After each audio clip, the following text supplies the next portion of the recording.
மத்திய அரசு போல தமிழக அரசு ஊழியர்களுக்கும் ஒருங்கிணைந்த ஓய்வூதிய திட்டம் கொண்டு வருவது குறித்து ஆய்வு செய்ய குழு அமைக்கப்படும் என்று பேரவையில் நிதியமைச்சர் தங்கம் தென்னரசு அறிவித்தார்.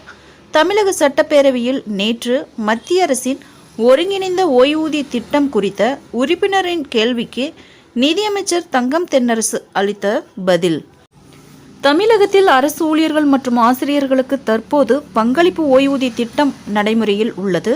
இந்நிலையில் மத்திய அரசு அண்மையில் புதிய ஓய்வூதிய திட்டம் ஒன்றை அறிவித்தது. மத்திய அரசின் ஒருங்கிணைந்த ஓய்வூதிய திட்டம் எனப்படும் இத்திட்டத்தின் கீழ் அரசு ஊழியர்கள் குறைந்தபட்ச ஓய்வூதியம் பெற முடியும். ஆனால் இத்திட்டம் குறித்து விரிவான செயல்முறைகளை மத்திய அரசு வெளியிடவில்லை. விரைவில் வெளியிடும் என நம்புகிறோம்.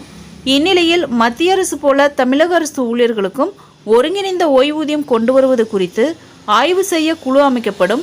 அந்த குழுவின் அறிக்கை பெற்று முதல்வர் வழிகாட்டுதலின் பேரில் ஓய்வூதிய திட்டத்தை செயல்படுத்த நடவடிக்கை எடுக்கப்படும். இவ்வாறு அவர் தெரிவித்தார். நண்பர்களே, தமிழக அரசு செய்திகளை உடனுக்குடன் தெரிந்து கொள்ள என்னுடைய ஜெனிடாசா சேனலை சப்ஸ்கிரைப் பண்ணுங்க. நன்றி, வணக்கம்.